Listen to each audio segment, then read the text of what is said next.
Adam, what's going on, man? How are you? Oh, it's so good to be in this conversation where we didn't have any preamble and we're just dropping in totally naturally. Yeah, right. I didn't say, hold on, I gotta get go. I gotta get the recording going. Dude, I gotta say that I like that globe behind you. I feel like when I see a globe, I'm like a little kid again. I just can't Yes. you're just like, is it one of those that has like the mountains too? Yeah, it's got the relief on it. And I really love like it's a sepia tone. My parents got me because as a kid, we always had globes in Yeah. like school, but they were like that more common blue color. I really liked the antiqueness of it. And it's so cool having a globe that you can just sort of like look through and be like, oh, that's what Myanmar is. Or when I look at like, I'm right now, I'm like, oh, Russia and Ukraine, and oh shit, that's what's all around it. And Yeah. it's really cool. It's a neat, I don't know, there's something really simple to it and also really elegant. It's really evocative. Yeah. So I guess when I started with like backpacking, like taking like longer backpacking trips and staring at like maps, smaller Mm-hmm. maps, I started loving maps. My girlfriend probably thought I was crazy because the first place that she saw me living in, I had just white walls, absolutely nothing on a single Right. wall. And the next place, it was like maybe like 10 different maps, but they were just like map of the oceans, global map, map of this trail, like just like, and Yes. they weren't like fancy framed. They were just like thumbtacked up there. Yeah. I had to be young again. Right. Right. But I Um, love maps too. Like I've got three others up here. One's the Earth, one's the solar system, and one's a map of the body. You can't really see those too well. And then yeah. we've got one in our hallway, which is it's like a long landscape map, and it's what the world would look like if so weird a big portal opened at the bottom of the ocean and the water drained out. So it shows the whole Earth after like most of our oceans drained. It's just random. Why would that happen? Who knows? But like it's super yeah, fascinating because you're like, oh wow, that's what New Zealand would look like. It's like a big mountain range. That's so cool. yeah, No, that's I'm sweet. with you. Yeah. That's really cool. So you got three, you got the solar system, the planet, and then the body. I Yeah, feel like that kind of relates to what you do with work. totally. Yeah. Yeah, And for there are sure. kind of like three ways of locating ourselves, right? Like Yeah, where am I in this moment? Well, I'm hurtling through the stars, but I'm also on this planet Earth. And then I'm also here somewhere in this body. Am I in my head? Am I in my heart? Et yeah, cetera, et cetera. that's awesome. I will botch it. So for anyone listening, do you want to kind of give an overview of what you do? However Sure. you feel fits. Do you ever get massages? As frequently as I can. Good call. Yeah, me too. I love them. So, and when you're getting a massage and they're working a muscle and you're like, damn, that muscle is tense. And intellectually, you know that what they're doing is they're resetting the muscle to its most natural resting state. Yeah, yeah. But in doing that, the muscle's resistant. It's like fighting against it. And it's sort of like in the resistance, there is pain. If we can breathe and relax, and the muscle can reset, and then it's like, oh shit, why didn't you tell me it was going to feel this good? Yeah, Right? it's This is yeah. making sense so far. For sure.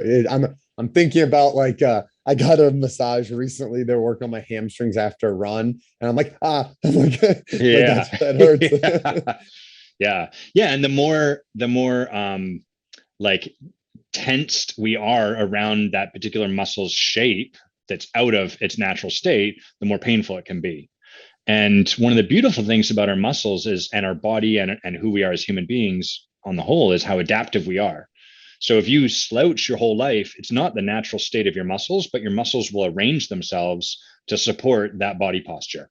Then, of course, to get massaged on that's going to be quite tense because they've been in that state for so long. So that's massage and musculature. What I do is kind of like that for the human spirit, or what in my lineage we would call someone's being. So there's a um, natural sort of fully expressed state for every human being. And what happens growing up is we learn that natural state of connection you are, Adam, that's dangerous around people that look this way. Those people will take advantage of you. And around these people over here, that natural state of just being brilliant that you are, Adam, they're going to call you a nerd. They're going to make fun of you. And so, what we learn to do in those situations is turn down the natural expression of who we are. So, I learn around these Expression. people, I'm going to play dumb. I'm going to do a little less good on my test results so that when I get the grades and the teacher announces them, I don't get the spotlight on me. Yeah. And so what happens is we learn to do that growing up, and then we become really, really good at this false representation of who we are as a human. And then we build a life based on those strategies that we created. And so we get to these places in life where we're successful, we're thriving, you could call it that, and we're doing all this stuff. And yet there's something about life that feels out of whack, not quite balanced, not really what we were wanting for some reason, not the way we remember it feeling like it could be when we were a kid. And that's the point where our muscles, if you like, are out of balance. And so the Yeah. work I do with people is to bring them back into alignment with who they are so that their life becomes full and rich and thriving and prosperous from the most natural state of expression that's true for them. Yeah. What a nice visual. Thank you. Yo, my pleasure. I I can tell you, well, I have a question for you, and I can kind of, tell people how we got connected, right? Mhm. So I got connected with Tony, of course, and Of course. and Tony's been on, um, and I was talking to him about some of my like aspirations, right? And there is a balance going on. Like at the in the exact same moment, you can be grateful and want more. And I Yes. think that's a healthy balance. I do. Agreed. I this I'm not a student of you know neurology or philosophy here. This is just kind of more intuition.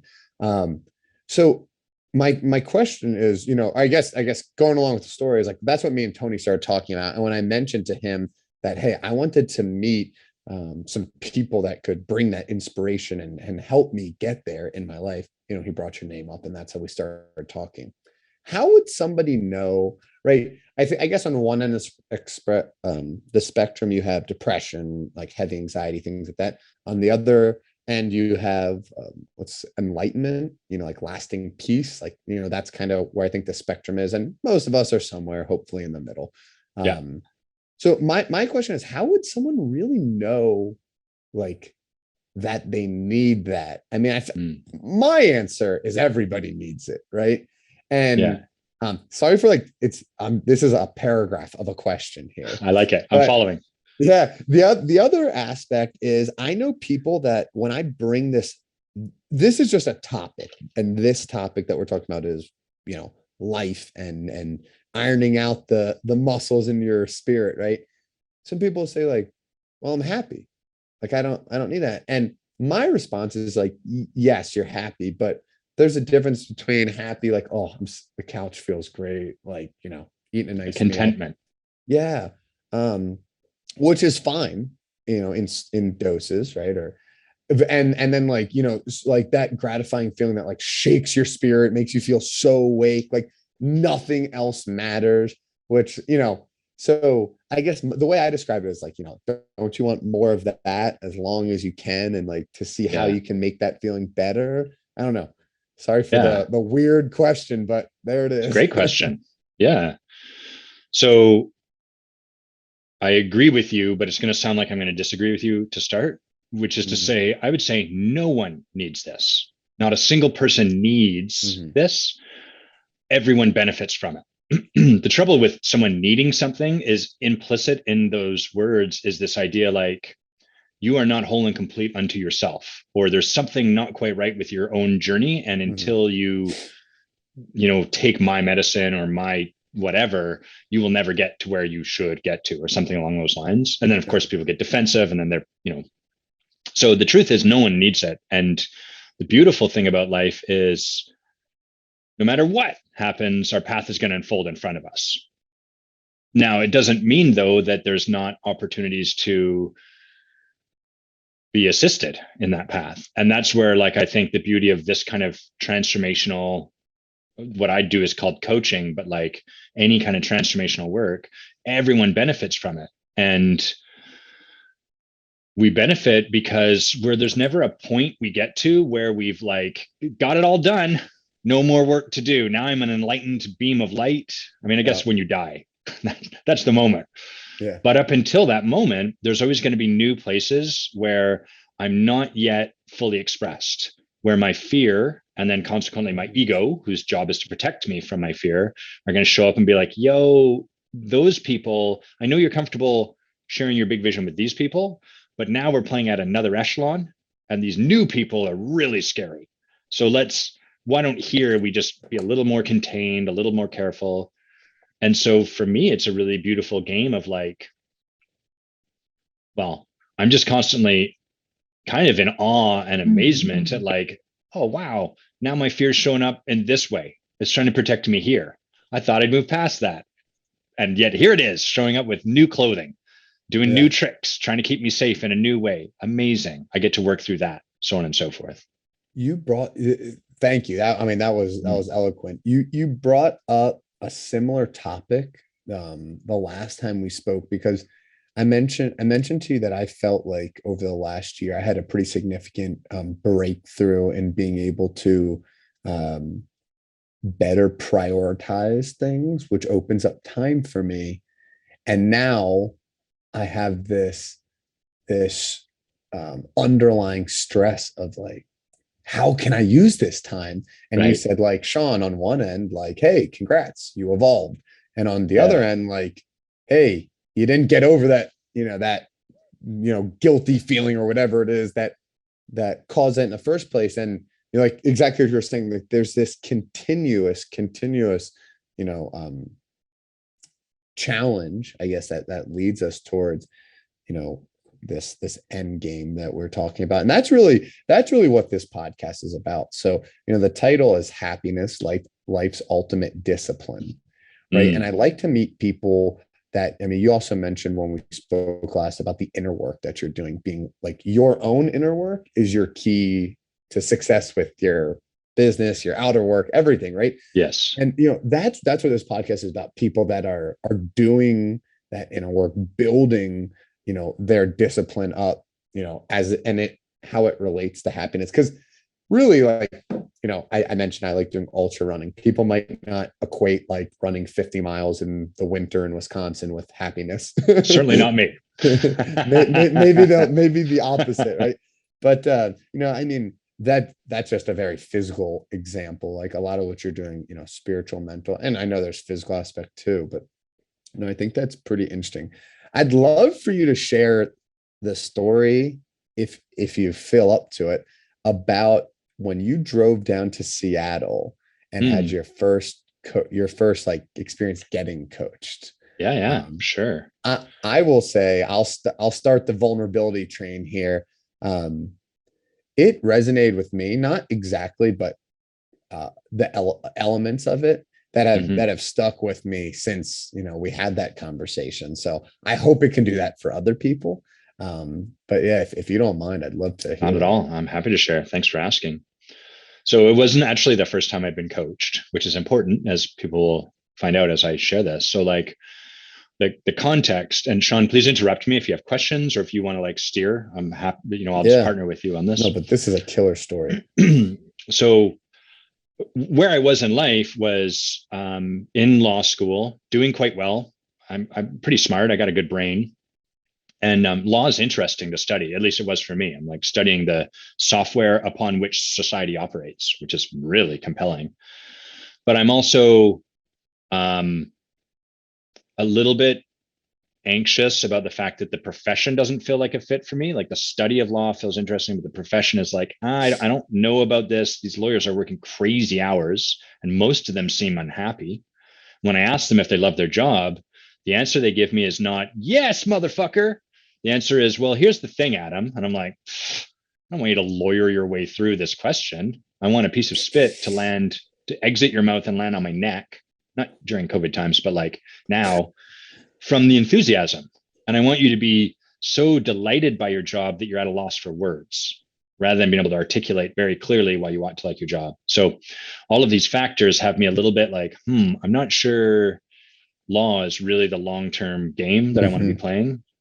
And so I'm looking into other careers and I find coaching. And so the coach I meet is a former lawyer himself, which allows me to kind of hear.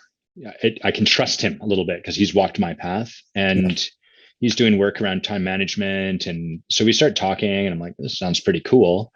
And um, and so I hire him to be my coach, and I take the training he's taken. So and all of it's fine and good.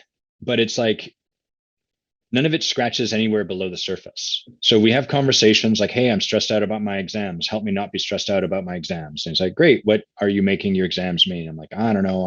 I'm not going to do good.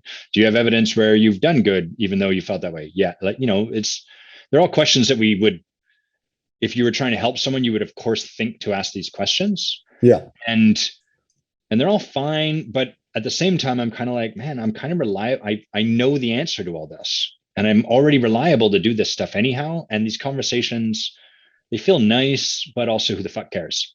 That's a little bit what's going on as I'm working with them. And more so, I go take this coach training that he's taken, and I I do it the exact same way I'm doing law school, which is to say, I show up, I'm impeccable, I'm very well put together, and I absorb the information intellectually, and then I can regurgitate it intellectually very well. And there's no underlying shift that happens. And finally, I don't have any awareness of that at all. In my head, I'm like, yeah, I'm doing this right, just like I'm doing other stuff right. I'm good at stuff. Way to be me. That's kind of my attitude. Yeah. So, yeah, go ahead. No, it just got me thinking, Bob Proctor, he's big in like the law of attraction, or as he calls it, the primary law of vibrations, which the law of attraction is secondary law of. And he talks about going to Earl Nightingale's desk, an old philosopher, and seeing a book holder. He sees the book is wide open. And he goes, what is this? I've never seen that. What is that? And he goes, oh, it's a book holder. Holds my book so I can read that. And Bob Proctor said, I'm sitting there proud of myself because I read 2 books a week for 52 weeks a year. And he goes, oh, so it helps you read that book? And mind you, he's talking to someone, Earl Nightingale, who he loves. Earl Nightingale goes, no, this page. And he goes, what do you mean? He goes, well, the first line is, man simply does not think. And he's like, can you just breeze past that? He's like, I'm going to probably reread that for a week. Right. And that is similar to what you're talking about. Someone there is like, I can crank through books and I can regurgitate info. Someone else is digesting it. And I'll tell you, I don't let things go to the surface level. It's something I haven't been. Let's talk in the present tense. Now I'm starting to. But yeah, so no, I feel you, man. It's tough, right? Because the brain wants to take over. Yeah. That's exactly what's happening. Is like this is all I always get these two terms mixed up here. I think it's all opaque. I can't see any of this. It's just happening behind the scenes. My ego is keeping me safe. Yeah, we run everything through your big brain, Adam. You absorb it, you do it well, and then you perform it. I can perform these questions. And so that's what I end up doing is I'm still in law school, I'm studying hard, and I'm working with some free clients, and I'm basically performing coaching onto them. I'm coaching at them. And I'm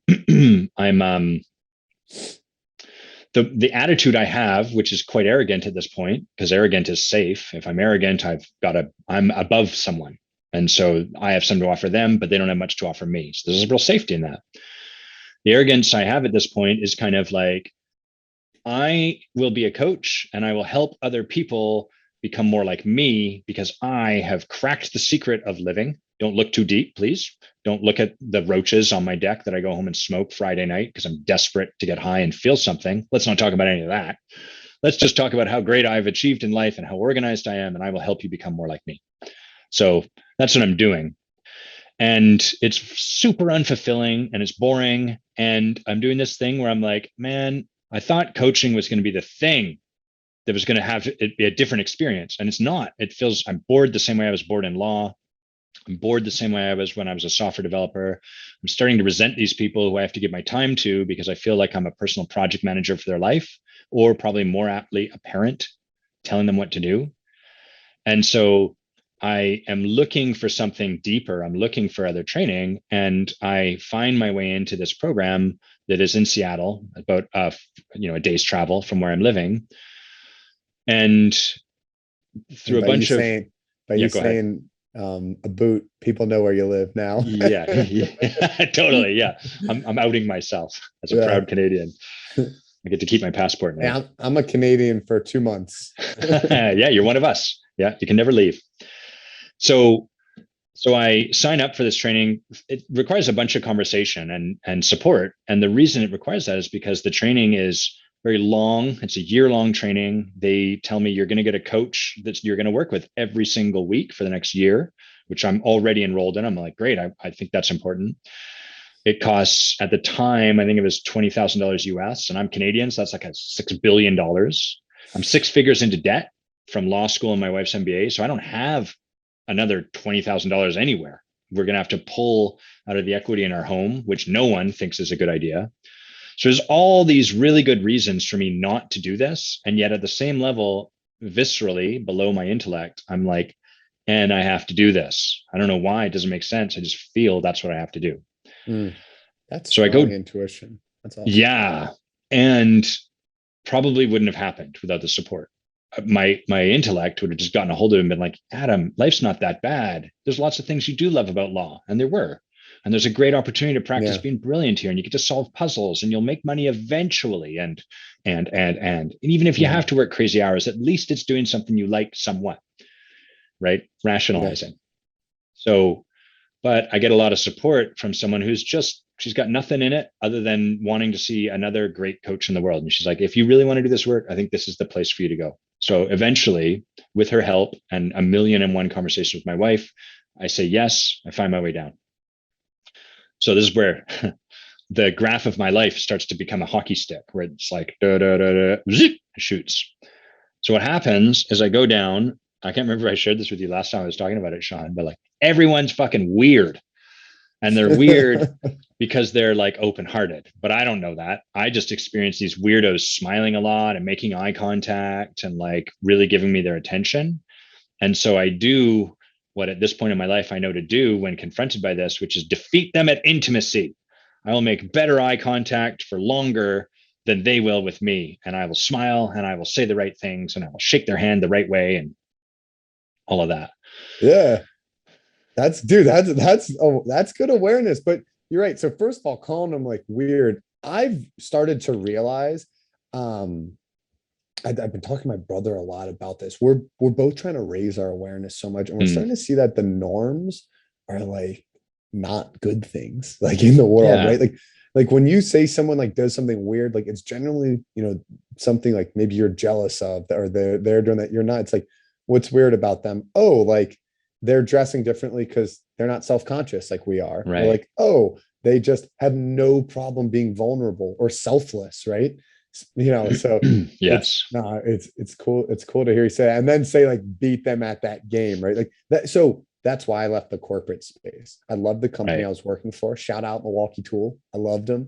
But I just was like, every day it was like I was like imposter syndrome, right? I was trying to be the best at something I didn't even want to be the best at. But I was like, Yes. I'm here, so I'm gonna be the best, right? Yeah. I'm gonna tuck my shirt in. I'm gonna dress well. I'm gonna, whatever.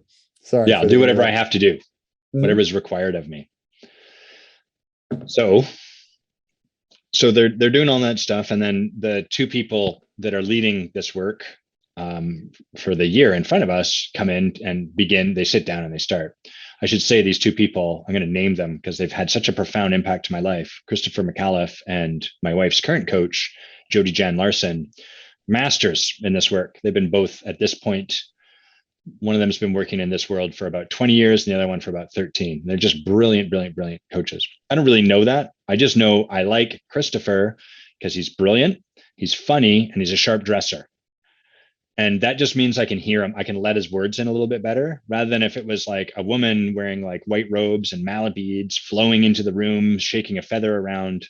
Nothing wrong with that. But at that time, I would have had a great deal of resistance to hearing her. Be like, who is this Mhm. hippie? What do you got for me? You don't know my Yeah. world.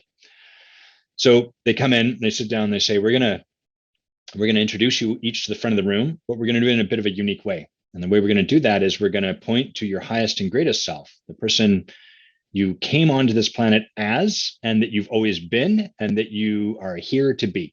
Mhm. And we're gonna separate that from and additionally point to all the stuff you're putting in the way of that, all the things you've learned to do to stay safe or to appear dangerous or to make sure we notice you or to make sure we don't notice you or whatever it is, all the stuff Mhm. that's not this pure essence of who you are. Did you get nervous there?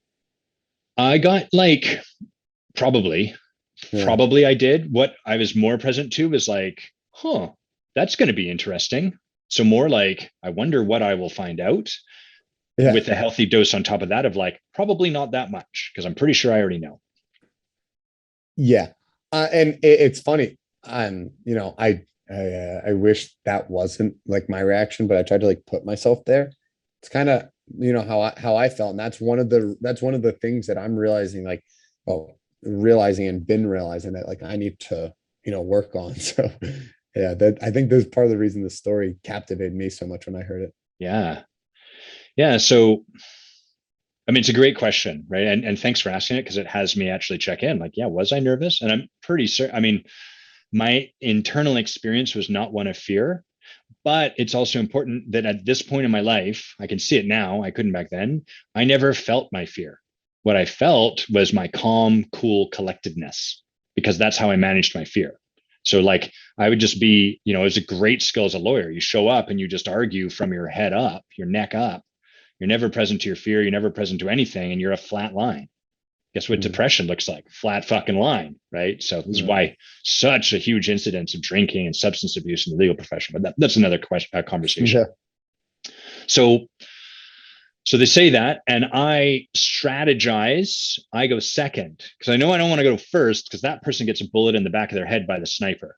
So I'm like planning this out. I'm like, all right, you dummy, you gormless fool, you go up and Yeah. you're the I'm going to watch, figure it out, then I'll go. So I go second, um, and they ask me, what do you want us to know about you? Tell us about you. And I talk for like 3 minutes, tell them who I am, where I'm from, talk about my wife, my dog, my cat. And then, and they say, may we work with you, Adam? And I'm like, totally. And I'm thinking, what could be left? I've been reading personal development books since I was a kid. I've been trained as a coach. I've got a coach. I'm a friggin' lawyer. Like, what do you got left to show me? And what they tell me is they go, okay, great. Here's the deal, Adam. You're charming, handsome, witty, well dressed, well educated. It's good that we're on camera for this part. Yeah. Yeah. Blah blah blah blah. You're all those nice things. You're like a brand new iPhone where we want to play with you, and it's entertaining and novel while we do. But then we go have a beer with our friends because we can relate with those people. And you, Adam, you're like this perfect, polished, shiny, gleaming suit of armor. It looks great, and there's absolutely no way in. Currently, Adam, you have zero capacity for authenticity, no capacity for vulnerability, zero capacity for intimacy. None of those are available. And I'm like, ah, I Yeah. feel energetically laid out because I can suddenly see every single place in my life where that's true. Like, Yeah. imagine seeing the thing you've been tripping over in your life for the last 32 years, but have never been able to see. And I can see, like, oh my God, every single romantic relationship I've ever been in inevitably fell apart because of the lack of intimacy. It would start great, and then inevitably, slowly but surely, we would become distant and distant and distant. And sex absolutely would fall off because that's kind of the heart and soul of intimacy. But everything else, all the other flavors of intimacy, emotional intimacy, all of it would always be missing. And so I had a lot of relationships where we'd come together, it'd be great at the start, and then we'd just sort of drift apart Hmm. amicably because can't be much anger if there's not much intimacy, right? We just sort of Yeah. like became bored of each other almost. So I'm like, shit. However, you would never know that this is what was going on inside. I'm making sure that no one can see the impact that these words are having on me, which is hilarious because that's exactly what they're pointing to. So I'm actively doing it as they're pointing to it. I can't see it. I'm just like, oh, how interesting. Oh, tell me Yeah. more. Why do you think that? What an interesting opinion you have. And Yeah. inside, I'm like, Yeah. fuck. So, That's too real, um, man. yeah, I know, I know. Even in the telling of it for me, I'm like, oh boy, I have a lot of compassion for that Adam back then. He was doing his very best. Um, so go ahead, I gotta jump in there. I think please. that's such a good attitude to have, and if you could bring that attitude to the present, which I'm sure you can, I once heard Naval Ravikant talking with Tim Ferriss Mm, about stoicism, yeah, and one of the things that they asked is they're both trying to do so much, right? They're running all these yeah, businesses, they're building a personal brand, they're working on their physical health, spiritual health, relationships, all these things going on. And one of the things that they mentioned was that they just keep in their mind that these are ideals they will be at some point, maybe in an hour, maybe in a month, maybe in 10 years. And right now they're on their journey, and that's okay. Because like you were saying, even once they get there, they're not, they're gonna have the next thing that they want to improve on, because they're gonna be that, like you said, like you at that time you walked in, you knew you were awesome, and then boom, they dropped the knowledge bomb, and that just continues to happen. So I love that concept of like saying that, you had compassion. Adam was doing the best he could then. For everyone out there, we're all doing the best we can now, but you should always try to improve. Yeah, it's our practice is that this currently is my best art and I can create better art. The way my coach gave me something really profound and beautiful in one of our conversations, which was she was reflecting something to me. That's the role of a coach. Help me see where I actually am, as opposed to, we can't see that from inside our own head because we're inside our head. Yeah. And so she was just reflecting something. I was like, shit, I can really see like I'm off the path. And she said, yeah, but the beautiful thing is the only way to find yourself back to the path is to find out that you're off the path. And so even when you're off the path, you're on the path. And I was just like, right. It's all so beautiful when we can remember to hold it that way. And of course, as humans, we remember and then we forget, and then we remember and then we forget. And, to forget is really beautiful because to remember is so beautiful. And so all of it is beautiful. That's a fun concept. Both things there. One is the fact that you said, like, it's great to remember that we're always on that path, because right. Yeah, I think we talked about this, right? Your thoughts basically become your feelings and then your actions. So you need to watch your thoughts. And to me, that's the practice of meditation. That is awareness, right? Bringing awareness to every moment. And that's what I think it's really about. If you have that high level awareness, you'll veer off the path, even though you're still on the path. You'll veer off the path less frequently and less far, right? But the other thing you said is, it's a beautiful thing to forget too, because then you remember. Yeah. There's a guy who got me into ultra endurance sports. He swam from one Hawaiian island to another, Molokai to Maui. I don't know. And people asked him why, and he was talking about how it relates to happiness. And again, after I told you the name of this podcast, I was sucked into this podcast. And he said, have you ever been on a plane? And what happens when you take off? You get like shot back into your seat, right? So much so that I generally fall asleep in the first 5 minutes, because it almost feels like you're laying down. Then when you're coasting, you're actually going much faster than when you're taking off. Right. You don't feel anything. Yeah. What we feel is acceleration. Yes. And he believes that emotionally, we feel acceleration more than stability, right? Like, even if your flat line is here because you are good looking, intelligent, smart, whatever, it's still flat. Like, you do need this. Yes. You do need that. And that's what you feel the most of. Hopefully, of course, it can be, some more ups and downs than downs. That's the essence of life. The richness of life is like a sine wave to go to the highs and to the lows. And because we're afraid of the lows, we're afraid of feeling sad, because we learned from parents who were doing their very best, who learned from their parents who were doing their very, and so on and so forth. We learned to create disempowered relationships to particular emotional states. So for some of us, that's anger. For some of us, that's sadness. For some of us, it's joy. Joy is foolish and silly. You're a little child. Don't be like that. Whatever it is, doesn't matter. It's all perfect and beautiful. And so from that, we try to, it's almost like we're relating to our heart and our emotional range, like a series of plumbing with all these different faucets that we can turn on and off.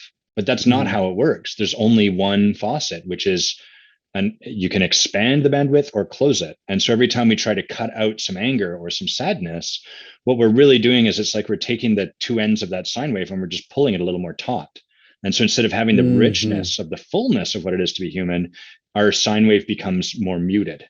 And as we get better and better at cutting out more and more of what we're afraid of, our life becomes stretched tighter and tighter until it becomes very flat. And so you end up with a lot of people feeling anxious or depressive, not Hmm. because there's a chemical imbalance going on, but because they've trained themselves to do that unwittingly. Yeah. And Yeah. do you think that middle, I'm literally drawing it over here. I love Yeah, how yeah, much for there's like, sure. Yeah. what I'm thinking is, so you always hear people talk about trying to steer away from comfort, right? Comfort, you're not in a growth phase. Do you think, is that middle line to you comfort, kind of like, just like a, a comfort zone, right? Yeah, yeah, Like, yeah. Well, the term I would use is like our familiar zone, but that'll never pick perfect. up because it's clumsy and not as good a term as the comfort zone. But it's what we are familiar with is what is safe. So for some people, we get confused because we're like, well, it's not very comfortable for me to keep being in abusive relationships. It's quite uncomfortable. Right. Fair enough. Familiar. But it's familiar. Yeah. That because your That is a parents better were word. abusive and you learned to be abusive to yourself. And so to go and be in a relationship with someone that's loving, that's very uncomfortable because you're going to get confronted by whatever being abusive. I want to be careful Yeah. here. I'm not trying to glorify it, but what being abusive to ourselves does protect us in some way from something we learned is Emotionally. unsafe, Yeah. emotionally, physically, who knows, right? So yeah, the familiar zone, there's nothing wrong with it. It's healthy. It's good that we create a range and like now I'm familiar and able to be with all this, but there's always going to be a new Yeah. zone to step into. And I would say there's nothing wrong if someone's like, my life is about being in my familiar, comfortable zone for the rest of my life. Great. That's a totally fine choice because every Um, choice is totally fine. But I think the spice of life, I think the excitement, I think the fulfillment we crave comes from stepping out of the comfort zone. I think that's where it exists. yeah. It, that's it. I love it. Part of what's going on in my brain is I'm trying to figure out, not, and this kind of goes back to it, the ideal wave, Right. right? Because Yeah. I'm thinking like we can have a not that deep short dip, right? And Yeah. then like kind of like a dip, It's like trying to just game it a bit. right. What if That's I kind of what pretend we were I'm kind of sad? Would that count? yeah, right. That's kind of what we were just talking about. But Yeah. no, that is beautiful. And so you're talking about this the spice of life, and I think that's a cool way to put it. I put it as happiness, like in this podcast name, which I don't love that name. I'll be honest with you. And the reason is, like I told you, like when I start talking about this with people, I get from people like, "Oh, I am happy," and it's not that it's not that I or anyone like looking into this is or isn't happy. To me, it's not that. It's almost curiosity. It's like, is there like more? It's the spice of life is a great way, to put it. And yeah, I don't know. It's like what is the end game to have a more quote unquote spicy life or a happier life, right? Yeah. You hear people like enlightenment. That is something I continuously try to discuss because I'll tell you one of my, like being happy every second is not necessarily the goal. I No. saw I had a bachelor party this week and I saw a lot of friends from high school. One of my best friends on this planet, Heath Saffer, gave him a big hug. My son, I said, "How you doing?" He said, "Just like I am 90% of the time, happy." And I said, "And what? You're knowing you're working on the other 10%." And he goes, "Nope, that 10% is needed." And I was Hmm. like, Wise. "You're wiser." I said, "You're wiser than me, man." I said, "Me, I Yeah. would have been like, shit, next month I'll be 90%." Yeah, yeah. We'll get it down to Yeah. 95. Yeah. um, it's funny, but I was also chatting with my buddy Marty, who we always go back and forth on goals and the purpose of goals, because I'd love to know your opinion on this, right? Like Sure. let's take ultra running. Let's take Yeah. starting any goal, starting a business, right? I directly think that happiness and a spicier life, if you will. I'm still going to use those interchangeably until I find a Yeah, way yeah. to describe it. But um, if I finish that race, even at the first place, best time, whatever, I'm certain that's not going to make me happy, have lasting happiness. But I'm also certain that that's going to aid in it more like More like if I do what I need to do to get my body there, I think the body just reacts, right? If you train yourself, train your mind, your body just reacts, and then you crush that race and you win it. Like I do think having goals and achieving them plays a huge role in happiness, but not because you achieve them, Mm, because what it takes to achieve them. And I know you're obviously goal oriented as a coach. I'd love to kind of hear, your thoughts on the role of goals in yeah. happiness. Well, I'll start by saying most coaching in the world is split into two different places. So the first one is just goal fulfillment.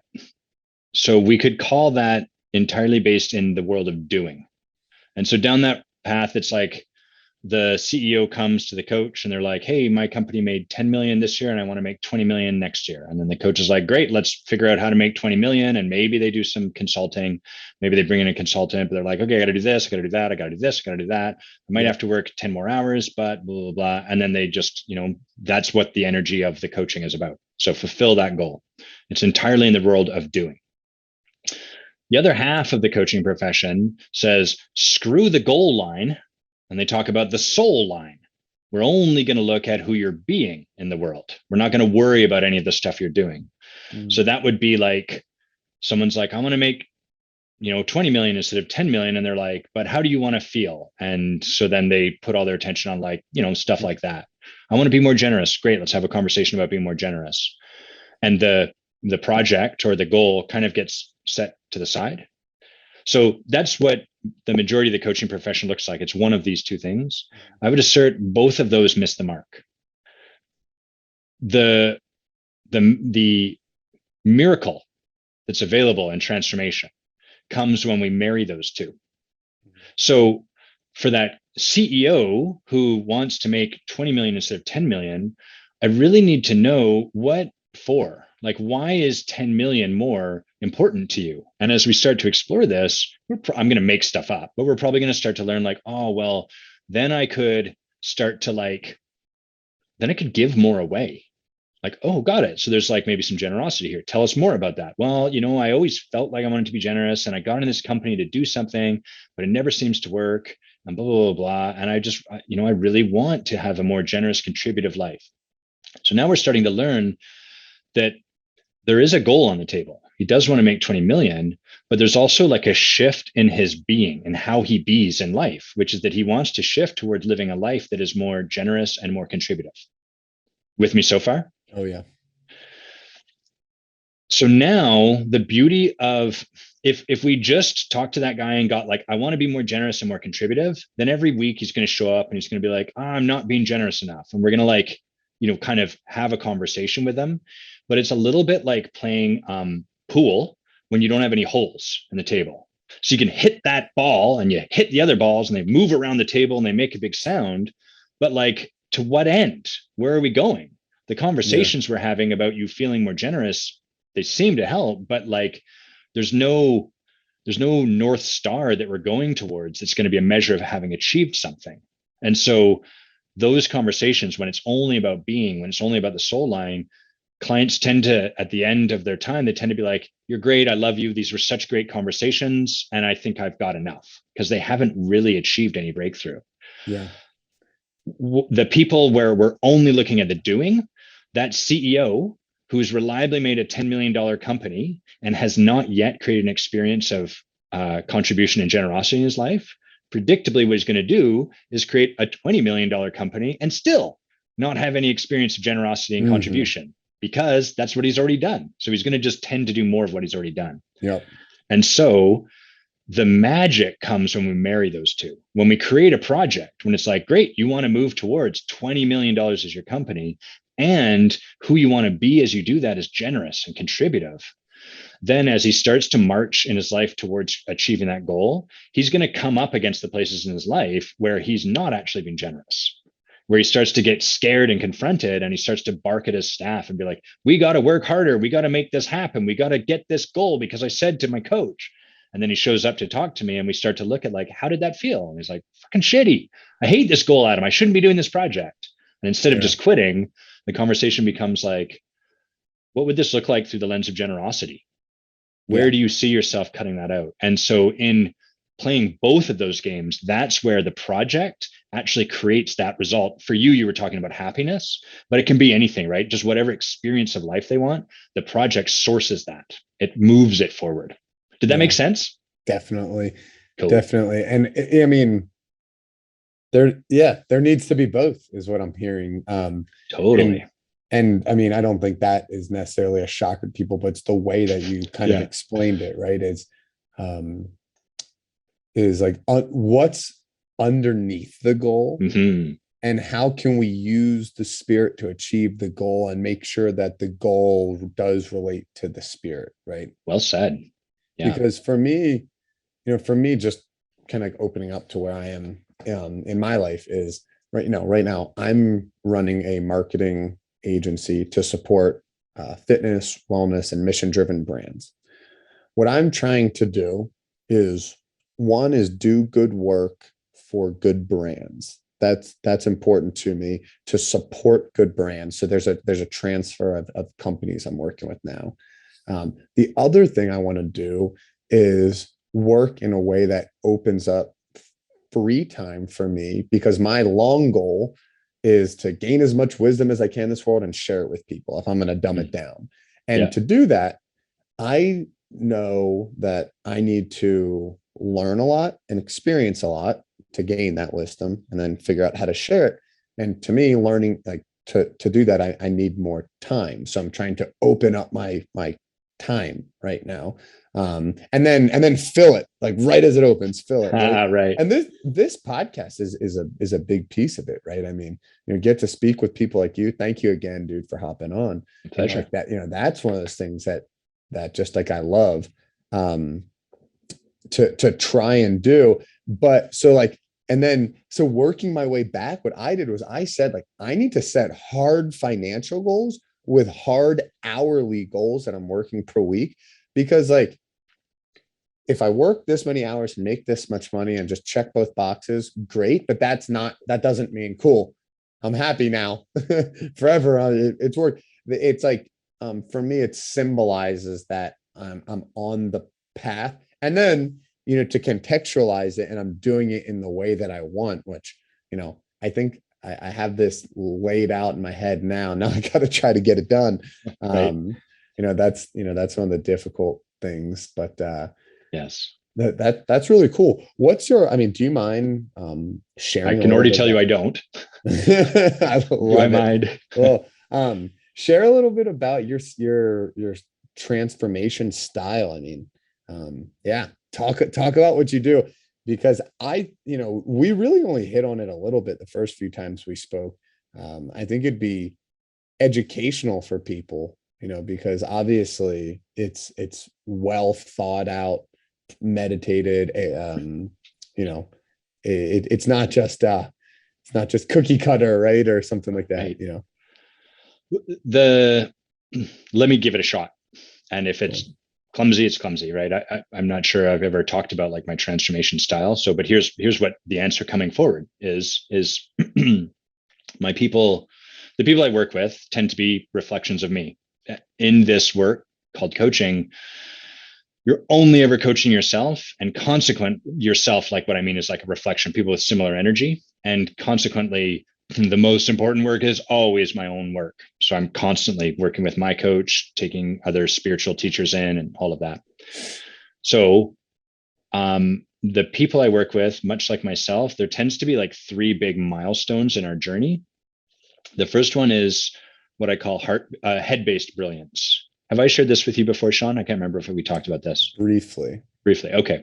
This is what I was hoping we got into. Yeah. Okay. Cool. Cool. So head-based brilliance is like, first of all, we're trained out of owning our light in society. If you are a radiant, handsome, beautiful man or woman, you are immediately trained out of owning that at all. It's vain. Hmm. It's arrogant. Fuck you. Beauty isn't earned. All of this stuff. And if you're smart, you're called a nerd and made fun of. And if you're like, on and on and on and on. So there's very few places where we can really like settle in to our light and just own it.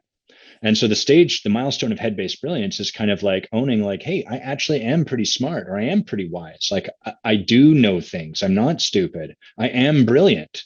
Being able to say that and kind of being able to settle into it and simply own that truth and realize that owning that truth about ourselves is a gift to other people.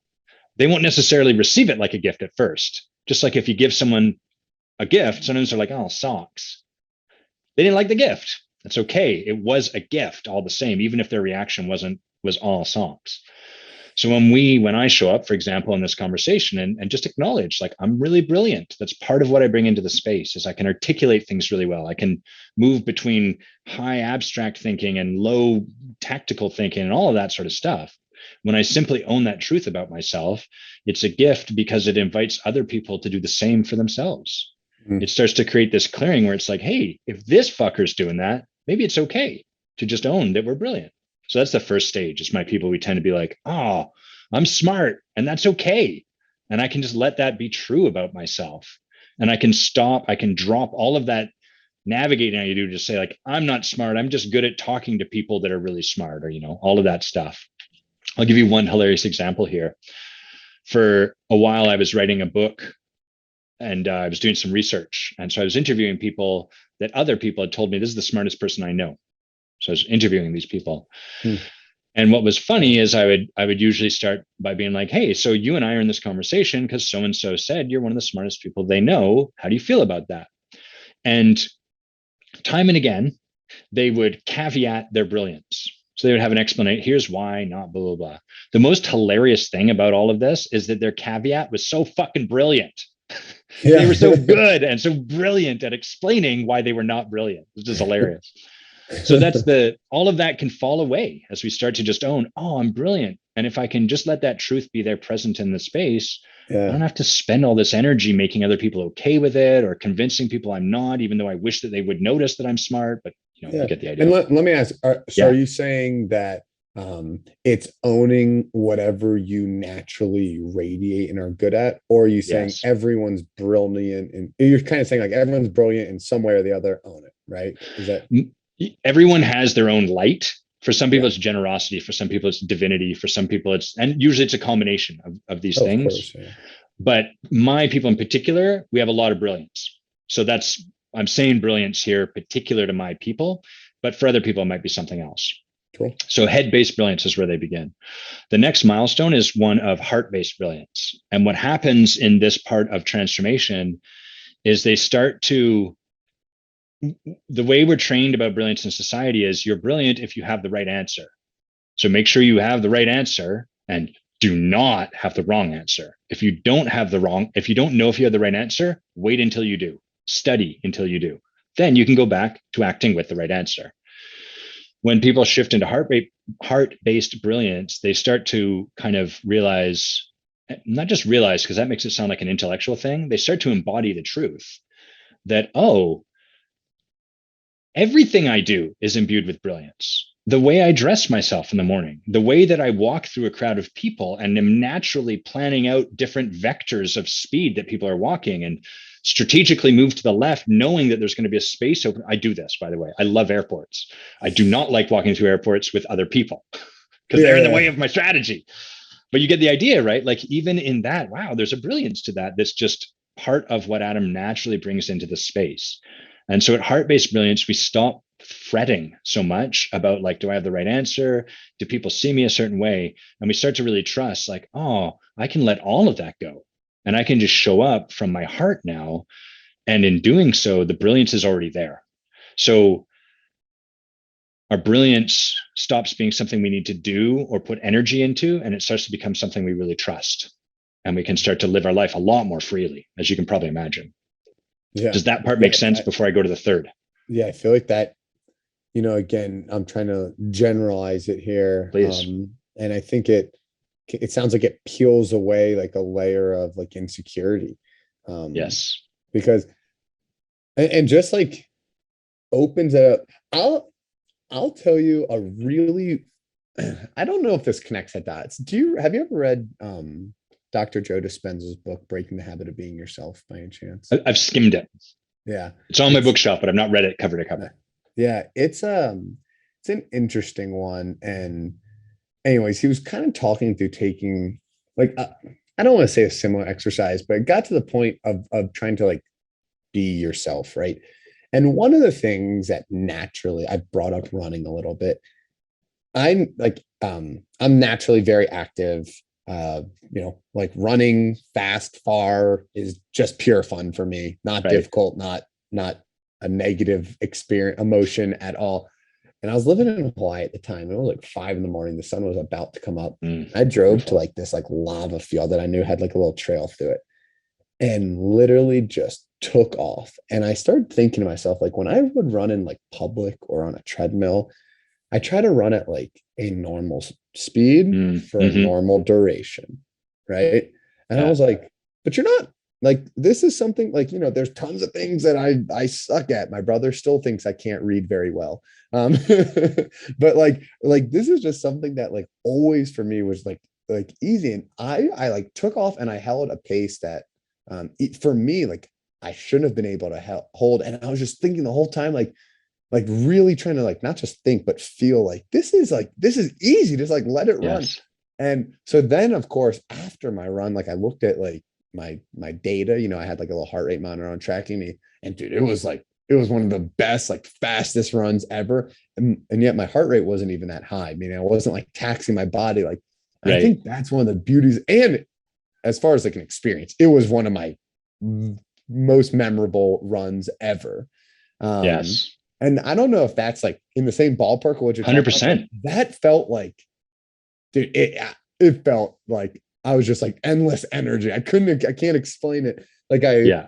I remember I was on the phone with someone like after trying to like articulate, and I was like, You must have been so obnoxious. yeah, right. I don't know. Definitely was, right. Just alive with life, right? Charged Yeah. up. Yeah. So that's a brilliant metaphor you've given us. Like, so I called it head-based brilliance, but that's that part where you're like, I'm a good runner. I don't have to like, shucks, I'm not that good. I just do what I do or anything. You can own that truth about yourself. And then the shift into your heart is sort of that moment where you're not, you let go of trying to do it the right way. And you're just Yeah. like, you know what I'm called to in this moment? Fucking run on this lava field, on this trail here. And I'm going to do Yeah. it. And it felt great. Right. So there's a real freedom in that. Starting to trust, like, oh, I don't have to follow the rules. And We I may think that sometimes go yeah, ahead. and I think it manifests more good, right? Because like, so Yeah. you mentioned the word, I wrote it down here before. Well, you alluded to the word repression Yeah. in the beginning, and that all right. So this is like it's far out, especially if you're not really familiar with or believe in law of manifestation or anything like that, law of attraction. Sorry, but because like this is what I think goes on in my head. Like people get told, I'm 28 years old. People get Mm-hmm. told, oh, like every time I talk to someone about lifting weights, anything, instead of saying like or running, playing basketball, not good for you. It's like, oh, you're 28, your knees probably gonna start hurting, your back will probably start hurting soon. And I think people start just like internalizing that, like, yep, like Yeah. can't continue to be, however, and then you bring that into the world. Like I feel like you Yes. attract that, Totally. so I'm excited to hear what this next step is because like I'm already I already agree with you on the first two. Right. So the third step is where we shift from we go from head to heart, and then from heart we move into spirit. Hmm. And so if we were talking about it, we can talk about it in terms of running, but if we were talking about it in terms of brilliance, at first Yeah. people are owning, I am smart. I can own that about, thank God. And then the next stage is like, oh, I can own I'm brilliant and I can stop trying to make sure that happens. I can stop following rules. I can just trust that that's who I be. The third stage is kind of it's almost like a surrender of ourselves entirely and trusting the brilliance out there, everywhere around us. There's a brilliance inherent in all of this, in spirit, in that which is greater than us. And so while at the second stage we are kind of like, um, I'm all right with not knowing the right answer, at the third stage we're like, I'm all right with not having any answer at Hmm.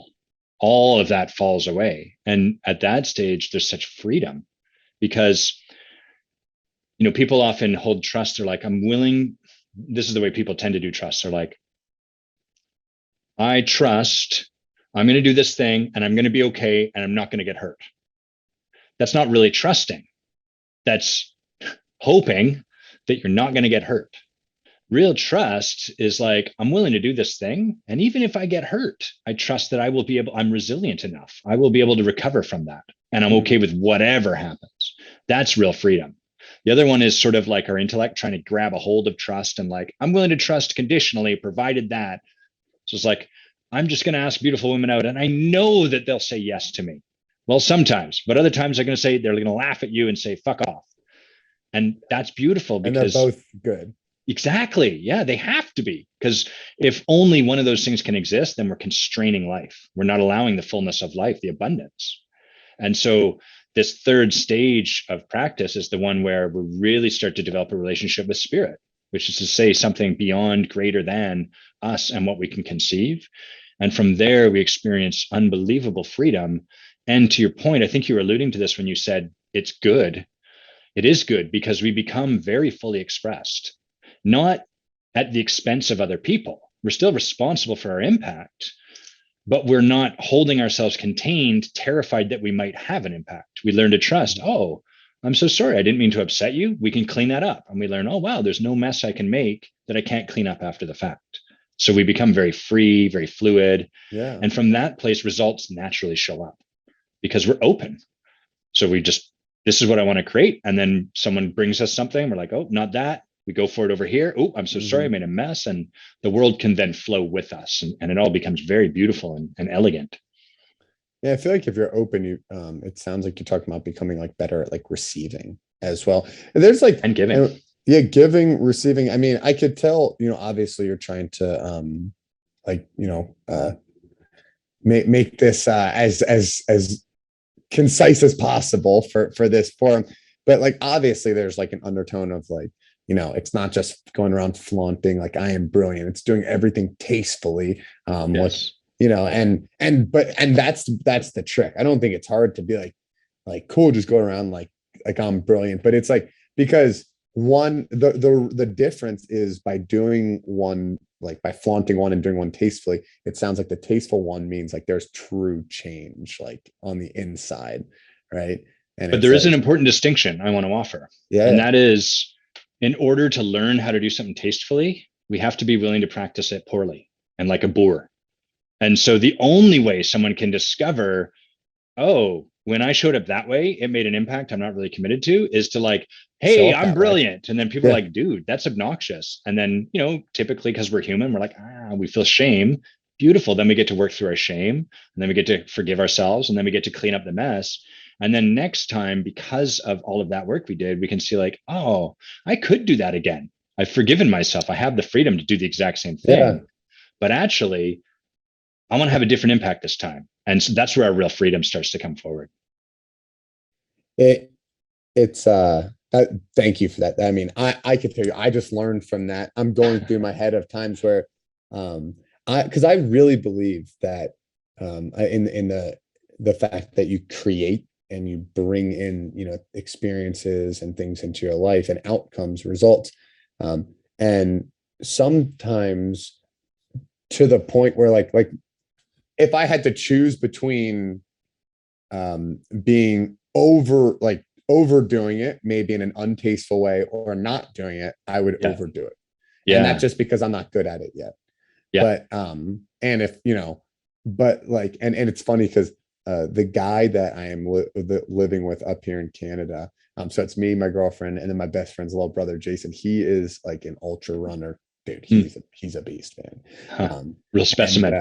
yeah, and I'm the type of person that like if I go out on a run, like my inner like even if I'm like especially I should say not even especially if I'm a little like nervous like about this run or whatever, my mindset's like, dude, I'm crushing this thing. Like no, like because I can't let that little any other voice in, right? And I know that's not, somewhere in the middle, is probably ideal, but like that would be like my default. Because I truly feel like if I express that and say that and believe it, that's what's going to happen. I'm going to crush it. Um, he's like one of the most humble people I know, and it's something I respect and admire of him. And we've had talks like this where sometimes I think he can, like, it's not one's better. I just don't know. I could be quite as, he'll be like, who knows, man? Like it might not like go well. I don't think I could do that and then execute. Right. And again, maybe that's because whatever, like, it's not like one's better. It's just like Yeah. so different. Like I hear what you're saying. There's an interesting distinction where, on the, like, we'll talk about it with fear. So we all have fear. To be up to anything in your life is to be afraid. Fear and possibility being whatever is outside of what's predictable for us. Not a lot of fear around predictability because we know how to do it because we did it last week. So anytime we're trying to play a bigger game in life, we know as a fact that that's going to show up with its sibling, fear. And what happens with fear is one of two things. We tend to either wallow in it. So that's where we are like, I might get sick. And then we wrap ourselves in a blanket of fear and like, what if I'm sick? Oh my God, blah, blah, blah. And we hang out there forever. We get just trapped, muddied down in it. The other thing that's more common in the modern era is we try to bypass it. Fuck fear. I'm not afraid. I'm cool. This is where you see a lot of imposter syndrome. There's a ton of people presenting, working very hard to not feel the fear that they're an imposter. And they're trying to, like, you could almost imagine, like, grit their teeth through that fear. And so I want to share a story about a different way to be with our fear that's really freeing and really what I believe makes all the difference. Please. And it's a story about a coach named Steve Chandler, who I worked with. He's a brilliant writer. He's written a lot of great books. One of my favorites is called Wealth Warrior, and it reads so easily. It's like he's just written letters or something to a friend. They're really, you flip through the page, you're like, oh, that's brilliant. Oh my God, that's great. Anyhow, so Steve tells this story where he was on a speaking circuit around money. And he was doing it in partnership with this other coach. And the other guy turned to him and he's like, at the end of one of these, seminars, he was like, man, Steve, I'm constantly, my dog's making an appearance. Steve, I'm constantly afraid that, like, people are going to find out the status of my finances. I'm going to discover they don't budget quite as well as I wish that they did and that I speak to. And, like, I'm just always nervous about that. And you don't seem to have that problem. What's the deal? And Steve pauses. And if you've ever heard Steve speak, he's got a very low, kind of dry, witty, but very droll kind of voice, which I'm not going to do an impression, but I'm just going to put that, try to see if people can imagine it. Cool. He pauses and he's like, well, the thing is, I know I'm a fraud. I've been bankrupt 7 times. I was left by my wife because I was a complete drunk shouting at the moon on the roof of my house. I've failed in business. I've done all this stuff. And I don't always do all this stuff perfectly, but I know I have something to offer. And so I just own that I'm an imposter. And if I can just own that about myself, if I can stop trying to prevent that from being true and just accept, yeah, it's true, I'm kind of an imposter, that's the moment when I stop being an imposter. Because I'm just owning that truth. And so funny. I really, it's great, right? And and it's all true what he's sharing. But, like, for me, that's how we defeat fear, is not trying to pretend it's not there, not trying to stuff it, and also not wallowing in it, but simply own, I'm afraid right now. There's a little bit of fear, and I'm not going to let it stop me. I'm just going to let that fear be right here. I'm going to acknowledge its presence. Yo, hello, old friend. And then I'm going to do what I'm here to do. And for me, that creates just tremendous freedom. It's, I love that. I could rattle off questions forever, because what I'm starting to think about is, so this is the dichotomy that I find myself in is, I do think you need to honestly say, yeah, there's fear there. Yeah. My fear is that I just don't want to, like, I don't want to be like, just like, oh, my head's in the clouds, everything's roses, right? Right. But, like, I try to positive energy. So one of the things, the intro to the podcast actually talks about how I think every single moment in life, experience thing, is either a learning experience or something you can enjoy. And in reality, both. I mean, most things should be both. Well said. And, so like, so I look at that and like, I don't want to put this negative energy, towards like fear and be like, oh, there is fear and start, and then like, what they It's like say, you're like, afraid of the wallowing side. I don't want to get into the wallowing where I'm wearing the yes, fear blanket. yes. Yeah. And it's also just like, that, going back to this law of attraction thing, what they say, like, if you tell someone, hey, don't throw the ball right down the middle, if you tell a pitcher in baseball, they're going to throw the ball right down the middle because Yeah. Yeah. everything's going down the middle, down the middle. Your eyes are going down the middle. Yeah. One of my buddies, the same guy I was talking about earlier, he was telling me about skiing through trees. He goes, Sean, you got to look at the open spaces. And I love the way he said that versus saying, don't look at the trees. I'm like, trees. And like, Yeah, oh, because exactly. it's fast. You're like, tree. That's how you're going to hit a tree versus open space. But this is awesome, man. My feedback about this podcast is this will have to be one of 20 episodes. So there's 19 more, guys. No, but that's good. I without putting you on the spot, is there, you have a lot that you're trying to help people. And I only ask this question because I know it's a passion of yours to make people feel better about themselves. So if there's one of those things, like whether it's like one thing to do, one thing to think about, one thing to read, does anything come to your mind of things that you'd like to leave people with? Yeah, sure. I guess since we've been in this particular conversation, I would say, like, here's what I notice is we, at least in the West, large parts of Europe, a lot of the world really, we're afraid to feel afraid. That's really what's going on. And we're also like afraid to feel our emotions. Mm-hmm. And so what happens is rather than feel whatever there is to feel, we think about what we feel.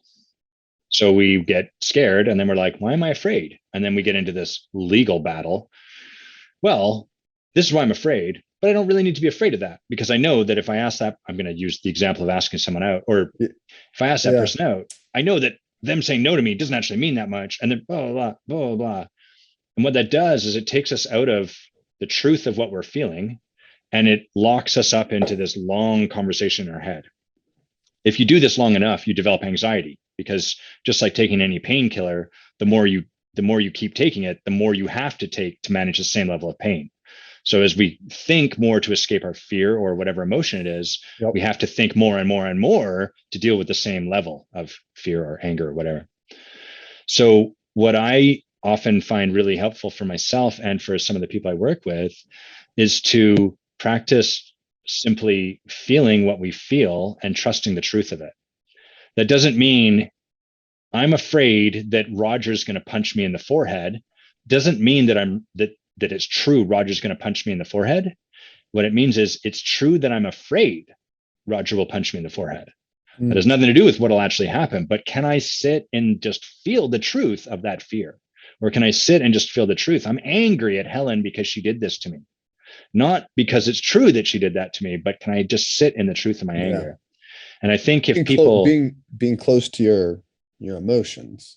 yeah, and coming down out of our head and like just practicing, can I just let myself, and this is the real practice here, can I let myself feel 1% more of what I'm feeling? And as we do that, right, the beauty of 1%, everyone, we can all do 1%. I'm not saying 100%, not fill it all and spit fire on the person in front of you. Just let yourself feel 1% more and come down out of your head. And if we do that, we become more into harmony with what's already happening with us because those feelings are already there anyhow, right? Whether we don't want to feel them because of what we think will happen, well, we're already feeling them. Yeah. We're just separated from them. And so as we come 1% more closer, we can become more aligned. And as we do that, they tend to dissolve into us. And then we've experienced freedom again. So I think that's the big thing I would offer to people is just let yourself feel the truth of what you're already feeling 1% more. I love it, man. It's something that I'm gonna try to start working on. I'm that's Me what too. you saw me grabbing my yeah, love it. That's what you saw me grab my notebook. I'm taking notes for no other reason than hey, I know I can learn from you. So let me start learning. Man, I appreciate it. You're a real one. And I'm so glad that we were able to get connected, and I appreciate you taking the time to do this. Yeah, man, I'm looking forward to the next chance we get to talk and hopefully see each other in person. Me too, Sean. I really appreciate the wisdom and the connection that you bring into the space, and it's honor to get to be on this podcast with you. And I honor the service that you're providing in like just so humbly kind of being a student in each of these conversations. And it's a gift to me and it's a gift to everyone. So thanks for doing this. Thank you very much. That's you just walking the walk there, man. You're a good one. I appreciate it. And until next time, guys.